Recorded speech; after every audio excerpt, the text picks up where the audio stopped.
Allahumma salli ala Sayyidina Muhammad wa ala ali. Masya Allah, tabarakallah. Kembali lagi dalam Assalamualaikum. Dan subhanallah, kita nak bercakap tentang rumah bak tanah kubur. Masya Allah kan.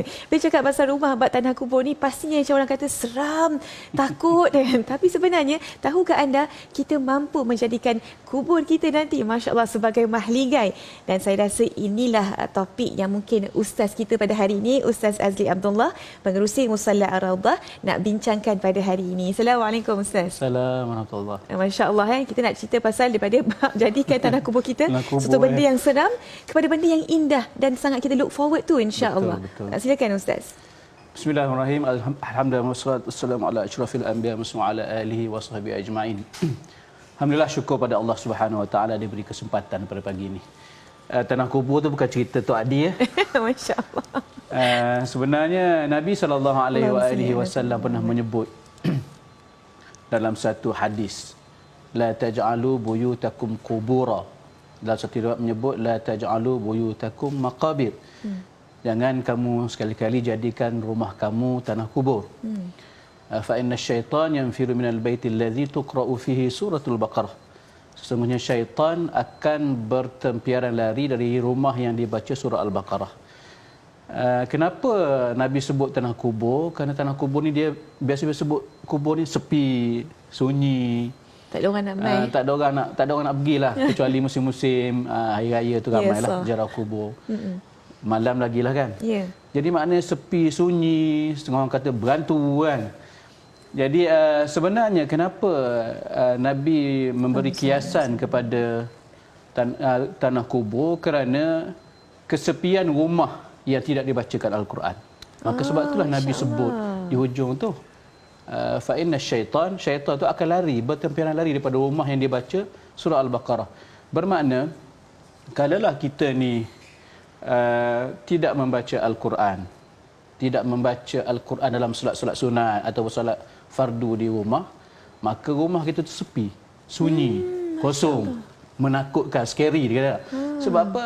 Tak ada alunan bacaan Al-Quran. Maka sebab itulah kita kena usaha supaya dalam rumah kita tu dihidupkan dengan bacaan Al-Quran. Walaupun sedikit, tapi ada dalam rumah tu kita membaca Al-Quran. Kerana kita bimbang, esok orang datang rumah kita macam kubur, aku tengok rumah kamu menyeramkan, sunyi, kubur, dia sebut kubur, tempat yang tak ramai orang nak pergi. Nak pergi pun nak pergi ramai, tak mau pergi seorang-seorang. Jadi kita kena banyaklah baca Al-Quran, kerana membaca Al-Quran banyak kelebihannya. Masya Allah. Tadi Ustaz dah petik hadis kan, bagaimana kalau kita menyuburkan rumah kita dengan bacaan Al-Quran, syaitan pun tak nak datang. Jadi secara tak langsung dia ni akan memberikan satu keamanan dan kebahagiaan dalam rumah tangga kita bila kita baca dalam rumah kan. Ustaz boleh jelaskan lebih lanjut lagi tentang itu? Baik, Al-Quran ini tentu sekali lah Nabi pun sebut dalam banyak hadis tentang kelebihan kita baca Al-Quran. Iqra'ul Quran fa innahu ya'ti yaumal qiyamati syafi'an li ashabi. Kemudian Nabi sebut siapa membaca Al-Quran, setiap huruf itu satu hasanah, dan satu hasanah itu dapat 10 ganjaran pahala. Maknanya Nabi nak beritahu pada kita tentang keperluan kita setiap hari membaca Al-Quran. Kenapa banyak sangat Nabi sebut tentang kelebihan itu, kelebihan yang kita dapat daripada baca Al-Quran banyak. Nabi sebut jadi syafaat, mak ayahnya akan dimahkotakan dengan mahkota pada hari kiamat, kerana nak suruh kita baca Quran sebenarnya. Jangan kita biarkan setiap hari dalam hidup kita ni berlalu begitu saja tanpa kita membaca Al-Quran. Hendak pula sekarang ni ya Hana, kita sibuk dengan kita duk baca WhatsApp, kita tengok IG, FB kita, tengok TikTok. Jadi kita kadang-kadang tak sempat kita nak tengok Al-Quran. Jadi maka sebab itulah hari ini kita melihat apa yang Nabi pesan itu lebih berharga bagi kita dalam dunia kita hari ini. Kita nak elak daripada kita terlalu lara dengan apa yang ada di depan mata kita ni, dengan sentiasa mengingati hadis-hadis Nabi ini. Bacalah selalu, kerana dia memberi syafaat, dia memberi pahala yang besar. Nabi kata, aku tak kata alif lam mim itu satu huruf, tetapi alif itu satu huruf, lam itu satu huruf, mim satu huruf. Bermakna dia sebut alif lam mim saja, Nabi nak beritahu ada 3 huruf yang kita baca, bermakna 3 hasanah kali dengan 10, bermakna 30. Kata guru kami Dr. Yusri Jabbar, dia kata itu dalam keadaan biasa. Biasa bermakna baca Al-Quran tak berwuduk. Tak berwuduk tu dapatlah 10. Kalau kita berwuduk dapat sampai 25. Masya-Allah. Baca dalam solat sunat siang dapat lebih lagi, solat sunat malam lebih lagi. Baca dalam solat fardu lebih lagi, baca bulan Ramadan lebih dan sentiasa lebih. Maka sebab itulah hari-hari begini, apa yang Nabi pesan pada kita ni, dalam dunia, dalam situasi kita hari ini, kita kena jadikan ini sebagai satu, apa kita kata, penyuntik semangat pada kita untuk kita sentiasa mendekati Al-Quran. Allah Ustaz. Tadi Ustaz katakan kita ni kena sentiasa penuhkan di hidup kita dengan bacaan Al-Quran dan bukan dengan benda-benda yang ghaflah, yang lalai, macam TikTok dan sebagainya. Tapi pada hakikatnya kadang kita tengok kan, kita memang sentiasa disibukkan dengan hal-hal seperti ini. Tapi orang cakap tak apalah, saya tak baca tapi saya buka hari-hari. Ada beza tak baca dengan buka dengar tu je? Ada beza tak? Baik, kalau kita baca, kita dapat pahala membaca. Kalau kita mendengar, kita dapat pahala mendengar. Tapi satu yang membezakan antara mendengar dan membaca ni, membaca kita dapat pahala membaca dan kita dapat pahala mendengar, mendapat kebaikan daripada mendengar. Mendengar Al-Quran itu sendiri dah menenangkan hati kita. Dalam masa yang sama kita membaca, tentu sekali membaca itu pahalanya banyak seperti saya sebut tadi. Maknanya tidak cukup sekadar kita dengar. Dengar tu boleh, malam-malam tadi contohnya ada tilawah. Dengar juga, tapi jangan sekadar dengar, baca juga. Sebab membaca Al-Quran ni banyak kelebihannya berbanding dengan sekadar mendengar.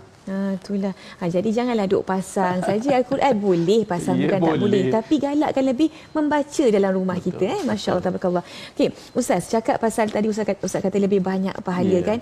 Kalaulah seorang itu berkeinginan untuk berkongsi pahalanya itu membaca Al-Quran, apakah dia boleh kongsi pahala bacaan Al-Quran itu dan bagaimana cara nak berkongsi itu? Saya lihat satu hadis Nabi sallallahu alaihi wasallam. Nabi sebut, man qara'al Quran wa amila bima fihi albasallahu walidayhi tajan yaumal qiyamah. Nabi kata apa? Siapa yang membaca Al-Quran, amal isi kandungan Al-Quran, Allah akan memahkotakan ibu ayahnya mahkota pada hari kiamat kelak.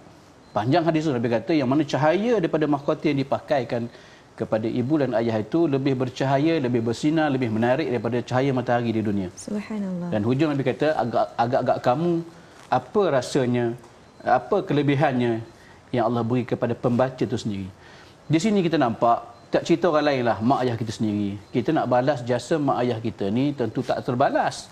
Sebab mak kita ni, walaupun kita, kalau seorang ibu sekalipun, dia melahirkan anak, kemudian dia menyusukan anak dia. Menyusukan anak dia tu pun tak pahala dia dapat melihat sendiri bagaimana kesukaran seorang ibu untuk membesarkan anak, menyusukan anak. Dan kalaulah sekalipun kita buat sesuatu yang sama kepada ibu kita bila dia dah tua sekalipun, membalas balik jasa ibu yang menyusukan tu pun tak terbalas. Dan satu macam cadangan daripada Nabi yang boleh seolah-olah macam boleh kita jadikan sebagai satu aktiviti, satu balasan kepada ibu ayah kita ialah kita membaca Al-Quran. Bila kita baca Al-Quran, tak cukup kita baca, kita amalkan. Dan setengah ulama mengatakan baca itu bukan sekadar baca, kita hafal. Bila kita baca Quran, kita hafal Quran, maka satu hadiah istimewa sebagai membalas jasa ibu kita, ayah kita yang tak terbalas jasa mereka itu ialah bila kita baca Quran, Allah akan beri satu kelebihan yang luar biasa. Allah sendiri akan memahkotakan mahkota di kepala ibu ayah kita hari kiamat kelak. Kalau di dunia ni kita tengok orang yang dimahkotakan itu biasanya ratu cantik, apa semua, kita pun tepuk tangan, suka. Di akhirat esok lebih lagi yang memahkotakan itu sendiri ialah Allah Subhanahu Wa Taala. Ini satu kebaikan yang membaca Al-Quran, satu kebaikan yang bukan sekadar untuk kita, tapi untuk orang lain. Yang saya nampak kelebihan yang paling saya nampak yang sangat penting ialah dia memberi kebaikan kepada mak ayah kita sendiri, membalas jasa ibu ayah kita. Subhanallah. Ustaz ni buat saya sedih lah Ustaz. Sebab apa? Ialah saya ni bukanlah sehebat mana dalam bacaan Al-Quran. Masih dalam fasa belajar lagi. Tak sehebat macam calon-calon musabakah dan sebagainya kan. Saya masih dalam fasa belajar. Adakah dalam fasa belajar itu, saya masih berangkat-rangkap membaca Al-Quran itu, mak ayah saya dapat juga hadiah? Ya, tentu sekali dapat. Kerana setiap bacaan Al-Quran yang kita baca tu bermula daripada pengajaran pertama daripada ibu ayah kita, betul tak? Ayah kita orang pertama ajar, mak kita orang pertama ajar. Dan setiap kali kita merangkak Al-Quran dalam proses nak melancarkan bacaan tu, tentu ada gurunya. Guru kita ialah ibu ayah kita. Nabi sebut man qara'al Quran Nabi sebut man qara'al Quran wa huwa mahirun bih. Siapa baca Quran dia mahir macam peserta tilawah tu, ma'as safaratil kiramil bararah, dia akan bersama dengan malaikat as-safarah. Adapun orang yang baca Quran macam tadi Hana sebut, mengangkat-angkat, wa huwa alaihi syaqq, nak baca pun susah. Lahu ajran, dapat 2 ganjaran pahala. Bayangkan ganjaran pahala itu bukan sekadar kita dapat 2 kali ganda ganjaran pahala, ibu ayah kita juga yang memulakan inspirasi kepada kita untuk menjadi orang yang hebat dalam baca Al-Quran, tentu sekali dapat pahala yang sama. Sebab Nabi sebut ad-dal al khair kafa'ili, siapa yang menunjuk seseorang itu membuat satu kebaikan, maka dia dapat pahala orang yang buat baik itu. Tentu sekali orang pertama yang ajar kita buat baik untuk baca Al-Quran ni ialah mak ayah kita. Masya Allah, tabarakallah.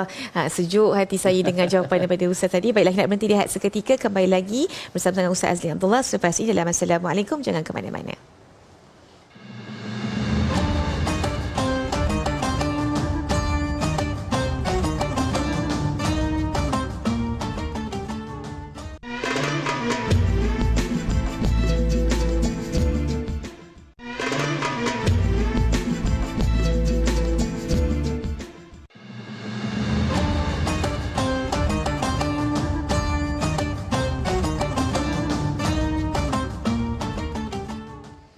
Allahumma salli ala Sayyidina Muhammad wa ala alihi. Masya Allah, tabarakallah. Kita masih lagi menyaksikan Assalamualaikum, dan kali ini special slot bersama dengan Ustaz Azli Abdullah. Kita bincang macam mana sebenarnya kita nak jadikan rumah kita ni hidup dan tidak seperti tanah kubur. Masya Allah, tabarakallah. Tadi Ustaz dah jelaskan dengan panjang lebar macam mana sebenarnya dengan Al-Quran ini boleh menghidupkan rumah kita. Masya Allah, tabarakallah. Dan sebenarnya secara tak langsung Ustaz ni merupakan pengerusi Musalla Ar-Rawdah. Jadi bagaimana sebenarnya kaitan Musalla Ar-Rawdah ini dalam meningkatkan, kata orang, membudayakan Al-Quran itu sendiri, insya-Allah. Baik, terima kasih Ana. Sebenarnya Musalla Ar-Rawdah ni surau yang kita dalam proses naik taraf kepada masjid. Dan surau kita ni pun kita target kita agak tinggilah, bukan sekadar tempat solat berjemaah, bukan sekadar tempat adakan kuliah maghrib, kuliah subuh semata-mata, tetapi kita jadikan dia one stop center. Bermakna bukan ada segala lah, kalau pergi situ boleh lah, ada tempat solat, ada tempat berniaga, dan ada pusat-pusat pendidikan. Bagaimana yang tuan-tuan perempuan semua saksikan di kaca televisyen itu bangunan sekarang ni yang hampir 50% siap, tunggu curahan simen untuk bumbung, untuk bumbung, dan juga curahan simen untuk kubah. Bangunan ni sebenarnya 2 tingkat ini. Di tingkat atas tu dewan solat untuk wanita. Dalam masa yang sama ada beberapa dewan-dewan kecil yang dijadikan tempat-tempat kuliah lah. Kami target akan ada kelas tahfiz, kelas Al-Quran, kelas kafah. Dan di sebelah bawah, di belakang tu pula ada 4 buah kios yang attach sekali dengan bangunan. Itu yang nampak tu, yang berlubang itu adalah dewan solat utama, kubah di atasnya.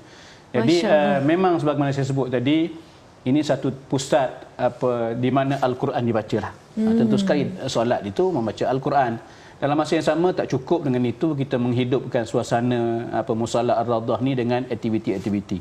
Sekarang pun walaupun kita menggunakan bangunan kabin sementara lah, aktiviti jalan macam biasa, ada kuliah, bahkan ada kelas-kelas Al-Quran talaki, Al-Quran bersanad pun ada. Kita buat di situ. Bukan sekadar kelas-kelas Al-Quran biasa, Al-Quran untuk, kita kata kalau bersanad ni untuk bakal-bakal guru Al-Quran lah. Target kita tinggi lah. Mudah-mudahan ini jadi aset untuk kita semualah. Kenapa Ustaz rasa perlu sebenarnya untuk kita bina Musalla Ar-Rawdah ni, dan bagaimanakah ia dapat, kata orang, memberi manfaat kepada penduduk sekitar dan juga yang lain-lainnya? Baik. Musalla Ar-Rawdah ni dari segi kapasiti nanti akan muat 1,500 jemaah. Masya-Allah. Boleh solat Jumaat ke nanti? Insya-Allah kami sedang memohon solat Jumaat di surau ni. Dalam masa yang sama kita kita jangka siapnya pada bulan Ramadan tahun hadapan. Bolehlah solat tarawih di situ. Tapi ialah nak menantikan siap itu kita perlukan bantuan orang ramai lah. Maka sebab itulah kami nak mengajak semua sahabat-sahabat, tuan-tuan puan di luar sana, mari bersama kami di Musalla Ar-Rawdah untuk sama-sama kita membina rumah Allah. Yang mana Nabi sebut siapa bina rumah Allah ni walaupun sekecil sarang burung sekalipun, banallahu lahu baitan fil jannah. Allah membina untuk orang yang menyumbang ini walaupun sekecil sarang burung akan mahligai, sebuah mahligai dalam syurga. Jadi mahligai ni bukan saya nak seorang, kita nak share ramai. Ya, betul. Jadi kalau nak share dengan kami untuk dapat mahligai di syurga esok, mari sama-sama kita membina rumah Allah ini, yang mana fungsinya esok bukan sekadar tempat solat berjemaah semata-mata, bukan sekadar tempat berkuliah semata-mata, tapi banyak aktiviti yang bakal dirancangkan, termasuklah aktiviti komuniti setempat. Yang mana sekitar Pelindung-Pelindung ni, kalau tuan-tuan, perempuan semua pergi ke Kuantan, Pelindung ni kawasan pesisir pantai lah. Yes, cantik. Dan penempatan situ kebanyakan dia ada dua macam kluster lah. Satu kluster kampung, satu kluster taman. Jadi orang kampung pun di situ, daripada kalangan nelayan dan sebagainya, dan juga orang-orang yang bekerja pun di situ juga. Jadi banyak manfaat lah yang kami nampak bila siap nanti. Betul. Okey, setakat ini kan, berapakah dana yang terkumpul dan berapakah jumlah yang diperlukan untuk membantu membangunkan Musalla Ar-Rawdah ni? Okey, setakat yang tuan-tuan pun nampak dalam di skrin tu, itu dah 2.2 juta telah digunakan untuk menyiapkan bangunan sebegitu. Kerana struktur bangunan apa yang kami bina ni agak kukuh. Kita pasang piling saja 118 batang. Masya-Allah. Cuba bayangkan dalam tanah tu banyak mana habis duit. Kemudian kami masih memerlukan kira-kira 3.5 juta lagi untuk menyiapkan kos keseluruhannya 5.5. Jadi duit ni sumbangan daripada orang ramai sepenuhnya. Sekitar 5% sahaja daripada sumbangan daripada kerajaan dan juga pihak-pihak berwajib. Bermakna ini peluang untuk tuan-tuan perempuan semua sama-sama untuk masuk share. Dapatkan saham. Dan kita tidak buka saham tu 1,000 satu lot ke 100 satu lot. Tak, kita terpulang pada tuan-tuan nak bagi RM1. Ikut mampu RM1. Boleh 10 sen pun boleh. Ikut suka lah. Ikut suka. Kita beri peluang. Baik, Masya Allah, tabarakallah. Tadi saya nampak, tadi kan Ustaz kata yang bahagian bawah dedikasikan untuk ruang salat, bahagian atas untuk muslimat dan juga kelas-kelas. Saya nampak tadi ada juga macam kubikel-kubikel yang akan dibuat. Bermakna ada beberapa kelas juga kat dekat atas tu. Di atas lebih kurang ada 6 kelas. Masya Dan Allah. ada bilik mesyuarat di atas, ada bilik guru besar, bilik guru di atas. Oh, Masya Allah. Di hadapan, di atas pada mihrab tu. Itu bilik mesyuarat dan juga bilik guru. Baik. Okey, setakat ini yang dekat kabin yang ada kita ada sekarang ni di Musalla Ar-Rawdah tu, berapa ramai student sekarang dan berapakah jumlah agaknya kenaikan tambahan pendaftaran daripada mereka nak belajar Al-Quran di Musalla Ar-Rawdah selepas ini? Di kabin tu sebenarnya tahu sajalah kabin berapa ramai boleh masuk. Maksimum lebih kurang 100 orang boleh masuk. Jadi bila kuliah tu berlangsung di kabin Ar-Rawdah ni, penuh lah, melimpah lah bulan Ramadan. Terpaksa kami pasang kanopi di luar sampai 2-3 kanopi untuk memudahkan jemaah semua datang. Dan buat masa ni kelas untuk kanak-kanak kita tak buka lagi, tapi untuk dewasa, untuk kelas Al-Quran. Sebab kalau bila buka kelas untuk kanak-kanak, tentu sekali ramai datang, tak muat sebab kabin agak kecil, saiz 30 kali dengan 50 panjang. Cuma ialah harapan kami itu bila siap esok, hasrat untuk sebenarnya kami ada hasrat. Hasratnya ialah satu rumah, satu hafiz. Masya Allah, satu rumah, satu hafiz. Jadi kalau boleh setiap rumah yang ada dekat-dekat sekitar Pelindung tu ada hafiz yang kami lahirkan daripada Musalla Ar-Rawdah. Setakat ni pun kami dah melahirkan sekitar Taman Pelindung Perdana saja yang sekitar 100 penduduk tu. Itu dah kira-kira lebih kurang lebih daripada 10 orang hafiz yang sudah pun bertugas menjadi imam di Musalla Ar-Rawdah tu sendiri. Masya Allah, tabarakallah. Okey, baik Ustaz. Mungkin Ustaz boleh ceritakan sedikitlah sejarah Musalla Ar-Rawdah ni kan. Tadi Ustaz katakan setakat ni dah 10 orang hafiz lah pun dilahirkan. Kita nak lahirkan lebih ramai daripada musalla ini, yang kita ramai-ramai membantu Musalla Ar-Rawdah kita bangunkan kompleks ini, insya-Allah. Mungkin Ustaz boleh ceritakan sikit. Baik, mula-mula Musalla Ar-Rawdah ni bina sekitar tahun 2005. Pada ketika itu kami mula-mula duduk di taman tu. Kami dapat satu rumah. Tawaran daripada penduduk kampung beri rumah kampung dia, rumah kayu. Masya-Allah. Jadi kami angkat rumah tu daripada seberang jalan ke seberang tanah lapang di Surau sekarang ni. Kami angkat meramai dengan bantuan tentera lah. Kami pikul, kemudian kami buat renovation sikit, basuhan sikit, tambah kiri kanan. Akhirnya jadilah sebuah surau yang pada ketika itu bagi saya agak cantik sebab dia kayu keliling, apa semua cantik. Dan kebanyakan penceramah yang datang dia kata apa seronoknya, macam dulu-dulu macam ala-ala resort gitu. Jadi tapi masalahnya bila bangunan ini bermula dengan kayu, kita kepung kiri kanan tambahan tu dengan batu, akhirnya dia mereput yang tengah tu. Yang tengah tu kayu asal tu dia reput. Tukar, reput balik, akhirnya kami bermusyarat IJK Musalla ni apa kata kalau kita tukar bangunan yang baru. Yalah. Yang proper, yang lebih proper. Maka bersetujulah kami untuk runtuhkan bangunan lama tu dan bina bangunan baru. Bermula daripada 2017 tu dah memohon untuk bina bangunan baru, 2019 mula kami buat kerja-kerja asas lah. Subhanallah. Jadi nampak tak bagaimana bermula dengan sekecil je kan? Ya, Alhamdulillah. Masya Allah kan. Jadi kita harapkan bantuan daripada orang ramai untuk sama-sama kita memberikan sumbangan membangunkan Musalla Ar-Rawdah ni. Mungkin Ustaz boleh war-warkan sekali lagi bagaimanakah cara mereka untuk menyampaikan atau menyalurkan bantuan kepada Musalla Ar-Rawdah, insya-Allah. Bagi tuan-tuan puan-puan di luar sana yang bermurah hati, yang dermawan, nak membantu kami, nak sama-sama kami membina rumah Allah ini, dipersilakan untuk memberi sumbangan dengan kreditkan sumbangan tuan-tuan ke akaun 556169242554 Maybank Musalla Ar-Rawdah. Sumbanglah berapa pun, kami tak kisah pun, yang penting saham tuan-tuan ada di situ. Amin, amin. InsyaAllah dan ramai-ramai kita kata orang lahirkan lebih banyak lagi hafiz dan juga hafizah daripada Musalla Ar-Rawdah ini, insyaAllah. Jazakumullah khair jazak Ustaz Azli Abdullah di atas perkongsian mengenai Musalla Ar-Rawdah. Kita nak berhenti lihat seketika, kembali lagi selepas ini dalam Assalamualaikum. Anda jangan ke mana-mana, okey?